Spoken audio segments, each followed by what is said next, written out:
Hello dear student, कैसे हैं आप सभी। आशा करता हूं आप सभी अच्छे होंगे और मन लगा करके जो है आप लोग अपने 12th क्लास की प्रिपरेशन कर रहे हैं।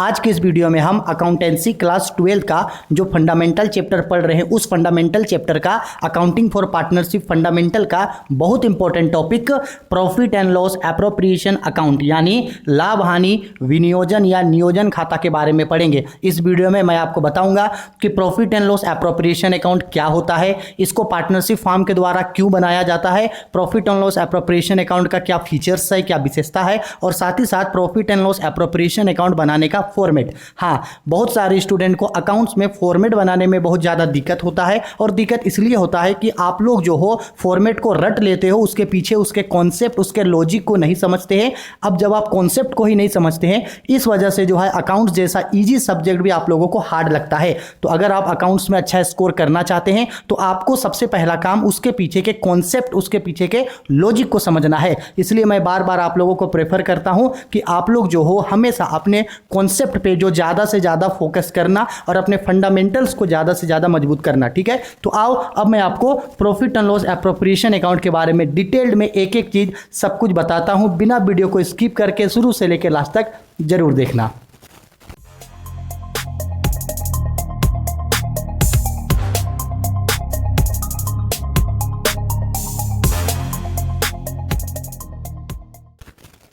देखिए, अब बात करते हैं profit and loss appropriation account यानी लाभ हानि विनियोजन खाता क्या है।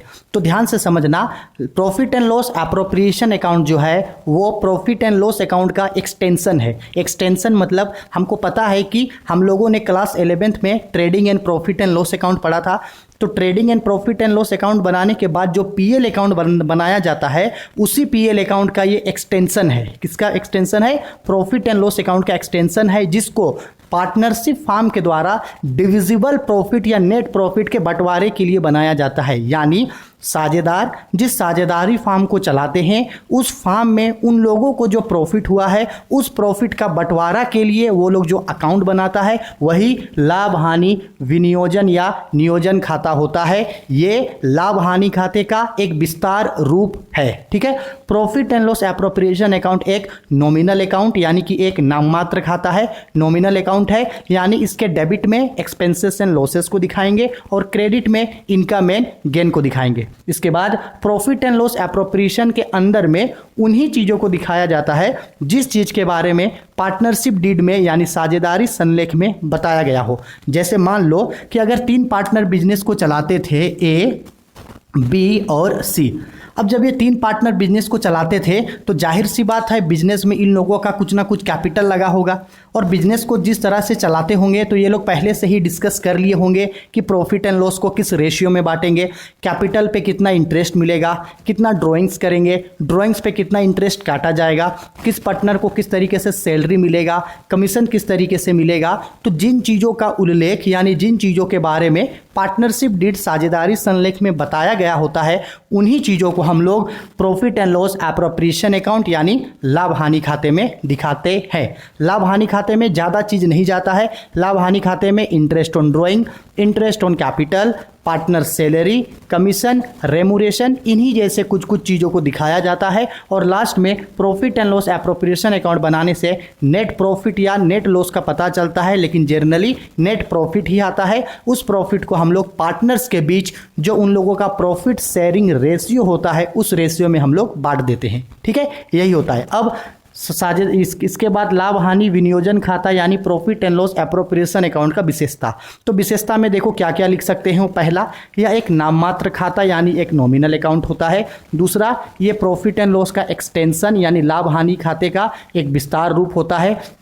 तीसरा, इसमें साझेदारी संलेख में दिखाए गए मदों को दिखाया जाता है, पार्टनरशिप डीड में जो लिखा होता है उन चीज़ों को दिखाते हैं। और चौथा, इसमें हम लोग पार्टनर्स के बीच का डिविजिबल प्रॉफिट यानी एप्रोप्रिएट प्रॉफिट यानी बांटा जाने योग्य प्रॉफिट को जो है हम लोग दिखाते हैं। ठीक है, तो हम लोग समझ गए profit and loss appropriation account क्या होता है, कौन बनाता है। तो पार्टनरशिप बनाता है, पार्टनर्स लोग के द्वारा बनाया जाता है। क्यों बनाया जाता है? ताकि फार्म का जो विभाजन योग्य लाभ है, डिविजिबल प्रॉफिट है, उस प्रॉफिट के बंटवारे के लिए ही जो है हम लोग profit and loss appropriation account बनाते हैं। Profit and loss appropriation account किस तरीके का अकाउंट है? तो ये एक नॉमिनल अकाउंट होता है।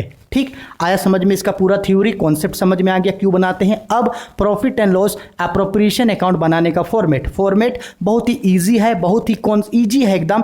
एक बार मैं आपको फॉर्मेट बता दूंगा, उसके बाद लाइफ में आप दोबारा कभी भी profit and loss appropriation account का फॉर्मेट कभी नहीं भूलोगे, कभी नहीं, मतलब कभी नहीं भूलोगे लाइफ में profit and loss appropriation account का फॉर्मेट। तो आओ profit and loss appropriation account का फॉर्मेट अब आपको बताते हैं। देखिए, अब मैं आप लोगों को profit and loss appropriation account का एक कंप्लीट फॉर्मेट बता रहा हूं कि profit and loss appropriation account बनता कैसे है। एक बार उस फॉर्मेट को, कॉन्सेप्ट को समझ जाना है। लाइफ में कभी भी profit and loss appropriation account आप अपने पूरे लाइफ में कभी नहीं भूलोगे, ठीक है। तो देखो, स्पेसिमेन, फॉर्मेट या परफॉर्मा, इसका मतलब है कि फॉर्मेट बनाइए किसका भाई, profit and loss appropriation account. और चूंकि profit and loss appropriation account year के एंड में बनता है, इसलिए यहां मेंशन कर दिए for the year ending 31 March, closing date यहां पे मेंशन होगा, ठीक है। इसके बाद पार्टिकुलर अमाउंट, इसके बाद लेफ्ट साइड में डेबिट और राइट साइड में क्रेडिट, ठीक है। अब बनाने का तरीका एकदम सिंपल है, लेकिन इससे पहले थोड़ा सा आपको याद रखना है कि प्रॉफिट एंड लॉस एप्रोप्रिएशन जो है वो प्रॉफिट एंड लॉस का एक्सटेंशन है, यानी प्रॉफिट एंड लॉस इससे ऊपर में बना हुआ है। इसके बाद जो है वो पीएल अकाउंट बनाएंगे, प्रॉफिट एंड लॉस एप्रोप्रिएशन बनाएंगे। इसका मतलब ये नहीं है कि आपको पीएल बनाने बोलेगा, पीएल ऑलरेडी बना होगा। हाँ, उस पीएल में डेबिट साइड में या तो प्रॉफिट मेंशन होगा या क्रेडिट साइड में लॉस। तो पीएल के डेबिट साइड में प्रॉफिट होता है। तो क्वेश्चन में आपको पहले से बिफोर प्रॉफिट एनी एडजस्टमेंट या बिफोर लॉस एनी एडजस्टमेंट दिया होगा, ठीक है। अब profit and loss appropriation account nominal account है, ठीक। अगर ये नॉमिनल अकाउंट है तो फार्म के लिए जितना भी एक्सपेंसेस एंड लॉसेस है उसको डेबिट में लिखेंगे और जो भी इनकम एंड गेन है उसको क्रेडिट में, क्योंकि हमको पता है नॉमिनल अकाउंट का गोल्डन रूल है debit all expenses and losses, credit all income and gain. बस इतना याद रखना है। फार्म के लिए जो भी एक्सपेंसेस एंड लॉसेस है डेबिट में, फार्म के लिए जो भी इनकम एंड गेन है वो क्रेडिट में। तो क्वेश्चन में आपको पहले ही बिफोर लॉस या बिफोर प्रॉफिट मेंशन होगा। अगर बिफोर प्रॉफिट होगा, वो इनकम एंड गेन है, तो यहाँ क्रेडिट साइड उसको लिखेंगे बाय प्रॉफिट एंड लॉस के नाम से, और ये तब होगा if before profit any adjustment, before profit any adjustment, ठीक है। बिफोर प्रॉफिट होगा उसको हम लोग दिखाएंगे क्रेडिट में, उसका अमाउंट कॉलम में। और अगर मान लो कभी प्रॉफिट के जगह अगर लॉस मेंशन रहेगा तो लॉस को हम लोग डेबिट साइड में दिखाएंगे to profit and loss if loss before adjustment, before any adjustment. अगर किसी एडजस्टमेंट से पहले लॉस होगा तो उस लॉस को दिखाएंगे, उसका अमाउंट यहाँ। लेकिन मोस्ट प्रोबेबल चांस है कि मैक्सिमम क्वेश्चन में आपको बिफोर प्रॉफिट ही मेंशन होगा। इन दोनों में से कोई एक ही रहेगा, सबसे ज़्यादा ये रहेगा, ठीक। बिफोर प्रॉफिट को क्रेडिट में, बिफोर लॉस को डेबिट में। इसके बाद क्रेडिट में जो भी इनकम एंड गेन है उसको दिखाएंगे। तो फार्म के लिए इनकम एंड गेन सिर्फ एक ही होता है, इंटरेस्ट ऑन ड्रॉइंग। तो क्रेडिट साइड में सिर्फ और सिर्फ इंटरेस्ट ऑन ड्रॉइंग को दिखाया जाता है बाय इंटरेस्ट ऑन ड्रॉइंग्स, ठीक। अब मान लो कि सपोज कर लो 3 पार्टनर है, ए, बी और सी, सपोज कर लो, और ये तीनों ही पार्टनर सपोज कर लो ड्राइंग्स करेगा।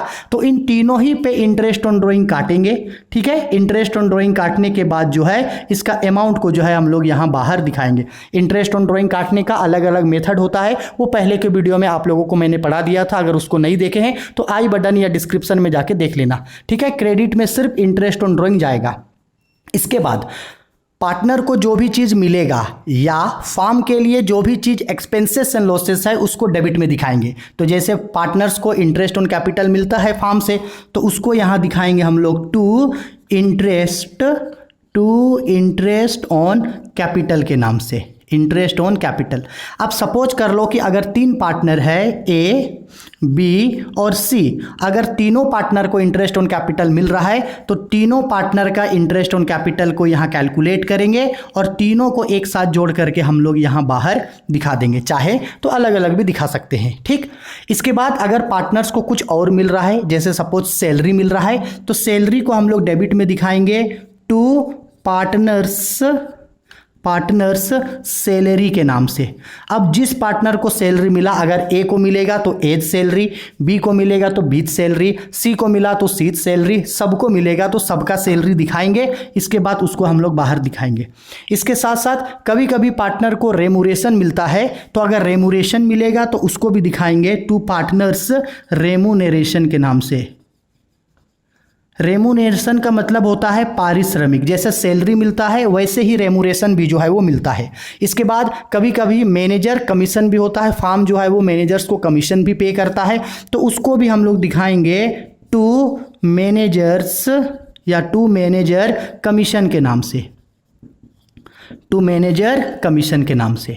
बस हो गया। सिर्फ इतना ही चीज़ जो है वो हम लोग profit and loss appropriation account में दिखाते हैं। इसके अलावे और बाकी कोई भी चीज़ जो है वो मेरा profit and loss appropriation account में नहीं जाएगा। ठीक, क्या करेंगे, बिफोर प्रॉफिट को क्रेडिट लिखेंगे, अगर बिफोर लॉस होगा तो डेबिट लिखेंगे।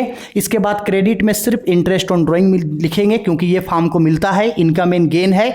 इसके बाद जो भी पार्टनर्स को मिलेगा या फार्म के लिए जो भी एक्सपेंसेस एंड लॉसेस होगा उसको डेबिट में दिखाएंगे, interest on capital, partner salary, partner remuneration और मैनेजर कमीशन। ठीक, इतना होने के बाद लास्ट में हम लोग इसको क्या करेंगे, बैलेंस करेंगे। लास्ट में हम लोग इसको क्लोज करेंगे। अब याद रखना कि जब आप इन दोनों का डेबिट और क्रेडिट बैलेंस जोड़ोगे तो ये कभी भी एक दूसरे के बराबर नहीं होगा, या तो डेबिट घटेगा या क्रेडिट। सपोज कर लो कि जब हम डेबिट और क्रेडिट का अमाउंट को जोड़ें तो क्रेडिट अमाउंट ज़्यादा है। सपोज कर लो कि क्रेडिट में टोटल जोड़ करके आ रहा है मेरा 30,000, सपोज 30,000, ठीक, और डेबिट में मेरा आया टोटल जोड़ करके सपोज कर लो 10,000। ठीक है, क्रेडिट में 30,000, डेबिट में 10,000, यानी डेबिट में कम है। कितना रुपया कम है, तो सपोज कर लो डेबिट में 20,000 कम है। डेबिट में 20,000 कम है क्योंकि इधर 30,000 है तो यहाँ भी 30,000 होना चाहिए। क्रेडिट ज़्यादा है यानी कि क्रेडिट बैलेंस है, क्रेडिट ज़्यादा है यानी क्रेडिट बैलेंस। अगर क्रेडिट बैलेंस है यानी क्रेडिट ज़्यादा है तो डेबिट में 20,000 घट रहा है, तो ये जो 20,000 घटा ये मेरा आएगा टू नेट प्रॉफिट के नाम से। इसको किस नाम से दिखाएंगे, टू नेट प्रॉफिट के नाम से। अब ये प्रॉफिट किसको मिलेगा, क्या आपको मिलेगा, क्या हमको मिलेगा, क्या मेरा दोस्त को मिलेगा, क्या मेरा रिश्तेदार को मिलेगा? अरे नहीं सर, ये प्रॉफिट उसको मिलेगा जो इस फार्म का पार्टनर्स है। तो जो पार्टनर्स है वो लोग इस प्रॉफिट को बांट लेगा। तो यहाँ ब्रैकेट में मेंशन करेंगे टू पार्टनर्स कैपिटल या करेंट अकाउंट। अब सपोज कर लो 3 पार्टनर था, ए, बी और सी, तो ये तीनों ही इस 20,000 के प्रॉफिट को आपस में क्या कर लेगा, बांट लेगा। ठीक है, इसके बाद प्रॉफिट को ये लोग बांट के रख लेगा। अब ये प्रॉफिट किस रेशियो में बांटेगा, तो क्वेश्चन में मेंशन कर देगा किस रेशियो में बांटना है। जिस रेशियो में क्वेश्चन में बोलेगा उसी रेशियो में बांटेंगे। और अगर प्रॉफिट शेयरिंग रेशियो नहीं दिया है, इसका मतलब है पार्टनरशिप डीड अब्सेंट है, तब इंडियन पार्टनरशिप एक्ट 1932 ये बोलता है कि इक्वल रेशियो में जो है वो प्रॉफिट एंड लॉस को बांटेंगे। रेशियो दिया है रेशियो में बांटेंगे, रेशियो नहीं दिया है तो प्रॉफिट को हम लोग इक्वली पार्टनर्स में बांट देंगे। ठीक हो गया। और सपोज कर लो कि डेबिट ज़्यादा आया, जरूरी थोड़ी है कि हमेशा क्रेडिट ज़्यादा आएगा। सपोज कर लो डेबिट ज़्यादा आया, सपोज कर लो कि डेबिट में है 20,000, ठीक है, और क्रेडिट का टोटल अमाउंट है 10,000। सपोज कर लो डेबिट में है 20,000 और क्रेडिट में है 10,000, यानी कि क्रेडिट घट रहा है। क्रेडिट घट रहा है, डेबिट घटेगा तो प्रॉफिट आएगा, क्रेडिट घटेगा तो लॉस आएगा। तो इसको मेंशन करेंगे बाय नेट लॉस के नाम से। और ये लॉस भी किसको ट्रांसफर होगा, तो ये हम लोग ट्रांसफर करेंगे, ट्रांसफर टू पार्टनर्स कैपिटल या उसके करेंट अकाउंट में जो है इसको हम लोग ट्रांसफर करेंगे। सपोज 3 पार्टनर है, ए, बी और सी, तो ये जो लॉस आया है 10,000, इस लॉस को ये तीनों पार्टनर जो है प्रॉफिट शेयरिंग रेशियो में बांट लेगा। ठीक है, लेकिन मोस्ट प्रोबेबल यही होता है कि हमेशा जो है क्रेडिट बैलेंस ज़्यादा आएगा और डेबिट बैलेंस कम, क्योंकि profit and loss appropriation account इसी डिविजिबल प्रॉफिट के बंटवारे के लिए जो है इसी डिविजिबल प्रॉफिट के बंटवारे के लिए जो है वो profit and loss appropriation account बनता है। लेकिन अगर किसी क्वेश्चन में क्रेडिट कम आए तो समझ जाना वो लॉस भी आ सकता है। ठीक है, आया समझ में। अब profit and loss appropriation account में किन किन चीज़ों को हम लोग नहीं दिखाते हैं, तो profit and loss appropriation account में बेसिकली हम लोग लोन को नहीं दिखाते हैं। ठीक है, इसके बाद इंटरेस्ट ऑन लोन को नहीं दिखाते हैं, इंटरेस्ट ऑन लोन को नहीं दिखाएंगे। और इसके साथ साथ हम लोग ड्रॉइंग्स, इंटरेस्ट ऑन ड्राइंग्स दिखाएंगे, लेकिन ड्राइंग्स को हम लोग नहीं दिखाते हैं। इन सबको जो है कभी भी जो है हम लोग, और कैपिटल, इंटरेस्ट ऑन कैपिटल दिखाएंगे लेकिन कैपिटल नहीं दिखाएंगे। इन चीज़ों को जो है वो कभी भी हम लोग profit and loss appropriation account में नहीं दिखाते हैं। बताओ कोई हार्ड है profit and loss appropriation account? कुछ हार्ड नहीं है। एक बार अगर आपका कॉन्सेप्ट क्लियर रहेगा, एक बार अगर आप इसको याद कर लिए, एक बार कॉन्सेप्ट समझ गए, तो आप लाइफ में कभी भी नहीं भूलोगे। ठीक है, आया समझ में? इसके नेक्स्ट वीडियो में हम लोग profit and loss appropriation account का न्यूमेरिकल क्वेश्चन मैं आप लोगों को बताऊंगा। ठीक है, आई होप वीडियो पसंद आई। वीडियो पसंद आई है तो लाइक करें, शेयर करें, कमेंट करें। आपका कमेंट मेरे लिए बहुत इंपॉर्टेंट है, तो कमेंट करके बताना कि वीडियो पसंद आई है या नहीं पसंद आई, कुछ कमी है तो क्या कमी है, ताकि मैं उन चीज़ों को सुधार करके आपको जो है अच्छे तरीके से पढ़ा सकूँ। BMT का क्लासेस भी रेगुलर हो रहा है, इंग्लिश और BST का क्लासेस भी कुछ दिनों में आप लोगों का हम स्टार्ट कर देंगे। ठीक है, चलो बाय, टेक केयर।